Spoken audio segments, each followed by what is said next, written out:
Je vous invite à prolonger la lecture de l'évangile de Matthieu. Au chapitre 25, nous lisons les versets 1 à 13. Alors le royaume des cieux sera semblable à 10 jeunes filles qui, ayant pris leur lampe, allèrent à la rencontre de l'époux. 5 d'entre elles étaient folles et 5 sages. Les folles, en prenant leur lampe, ne prirent point d'huile avec elles, mais les sages prirent avec leur lampe de l'huile dans des vases. Comme l'époux tardait, toutes s'assoupirent et s'endormirent. Au milieu de la nuit, on cria « Voici l'époux, allez à sa rencontre !» Alors toutes ces jeunes filles se réveillèrent et préparèrent leurs lampes. Les folles dirent aux sages « Donnez-nous de votre huile, car nos lampes s'éteignent. » Les sages répondirent « Non, il n'y en aurait pas assez pour nous et pour vous. Allez plutôt chez ceux qui en vendent et achetez-en pour vous. » Maintenant qu'elles allaient en acheter, l'époux arriva. Celles qui étaient prêtes entrèrent avec lui dans la salle des noces, et la porte fut fermée. Plus tard, les autres jeunes filles vinrent et dirent « Seigneur, Seigneur, ouvre-nous !» Mais il répondit « Je vous le dis en vérité, je ne vous connais pas. Veillez donc, puisque vous ne savez ni le jour ni l'heure. » Voilà donc une nouvelle parabole que nous avons à commenter et qui appartient au bien propre de Matthieu. Alors à sa lecture, certainement plusieurs questions. Que signifie veiller? Que représente la réserve d'huile, le sommeil, la noce et cette porte qui s'ouvre et qui se ferme? La plupart des commentateurs prétendent qu'il s'agit ici d'une exhortation adressée à l'Église naissante, appelée à faire preuve de prévoyance, à se préparer au mieux au moment décisif de la rencontre avec l'époux. Les 10 jeunes filles seraient la figure de la communauté ecclésiale, l'époux, celle du Christ. Et confrontées au retard de l'époux, entendons au retard de la parousie, du retour glorieux du Christ, l'enjeu de la parabole serait d'appeler la communauté à la fidélité, à la vigilance. Inscrire en quelque sorte son espérance dans la durée. En y regardant de plus près, plusieurs indices nous font entendre que la parabole des 10 jeunes filles va bien au-delà d'une exhortation à la fidélité, à la patience, à ce que vous voudrez. Et c'est ce que nous allons découvrir ou tenter de découvrir ce matin. Le premier indice à relever, c'est que le règne des cieux sera semblable non pas à 5 jeunes filles avisées, prudentes, sages, mais bien à 10 jeunes filles qui, ayant pris leur lampe, allèrent à la rencontre de l'époux. Avec Élian Cuvillier et François Vougat, 2 exégètes du Nouveau Testament, nous pourrions dire que le règne des cieux accueille en chacun de nous une part de sagesse et une part de folie, et qu'il se manifeste avant tout dans cette invitation adressée à toutes les jeunes filles. Autrement dit, le don du salut nous convoque tous, nous invite tous à partager la joie de la noce. 5 d'entre elles étaient folles et 5 sages. Les folles, en prenant leur lampe, ne prirent point d'huile avec elles, mais les sages prirent avec leur lampe de l'huile dans des vases. Comme l'époux tardait, toutes s'assoupirent et s'endormirent. Toutes s'assoupirent et s'endormirent. Ce deuxième indice nous fait entendre que la parabole ne peut se réduire à une leçon de morale. Toutes dorment, les jeunes filles sages comme les autres. Si les lampes disent une fidélité, une relation continue, alors on peut dire que toutes ont manqué de vigilance. Mais en lisant la suite de la parabole, nous nous apercevons que cela ne pose pas de problème. À aucune de ces jeunes filles n'est reproché le fait de s'être endormie. Au milieu de la nuit, on cria « Voici l'époux, allez à sa rencontre ». Ce cri, au milieu de la nuit, ne dit pas autre chose que « ça y est, la rencontre avec l'époux au jour de la noce, c'est ici et maintenant ».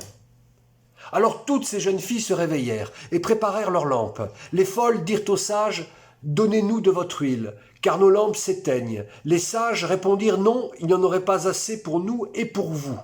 Allez plutôt chez ceux qui en vendent et achetez-en pour vous. » Entre nous, si on fait de cette parabole un petit catéchisme des vertus chrétiennes, il sera difficile d'affirmer que l'attitude des jeunes filles avisées, sages, soit vraiment exemplaire.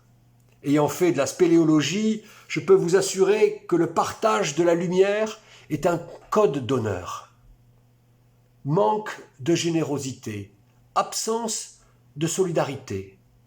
Étrange sagesse pour ces 5 jeunes filles qui semblent vouloir se débarrasser au plus vite de ces importunes qui les pressent de leur venir en aide. Ce nouvel indice, une nouvelle fois, nous fait entendre que la parabole que nous lisons dans Matthieu résiste au chemin de lecture balisé par l'interprétation traditionnelle. Il ne s'agit pas d'avoir ou non de l'huile. Il ne s'agit pas d'avoir, mais d'être présent à ce moment de rencontre qu'il nous est donné de vivre. Cet élan vert, ce désir de rencontrer le Christ, c'est aussi ce qui caractérise le règne des cieux. Les visiteurs de la cathédrale d'Albi remarqueront que notre parabole est illustrée sur le plafond de la 10e travée à partir des orgues. J'aime cette représentation avec ce double escalier qui conduit à la salle des noces. Les peintres des ateliers de Bologne nous disent en quelque sorte que cette histoire des 10 jeunes filles est en définitive une question de timing. Les unes gravissent les marches de l'escalier, entrent dans la salle des noces au moment même où les autres errent à la recherche de l'huile, ces dernières se situant sur un autre plan. Et lorsque plus tard elles revinrent sur le seuil de la salle des noces, elles découvrent la porte fermée. « Seigneur, Seigneur, ouvre-nous. » Mais il répondit, « Je vous le dis en vérité, je ne vous connais pas.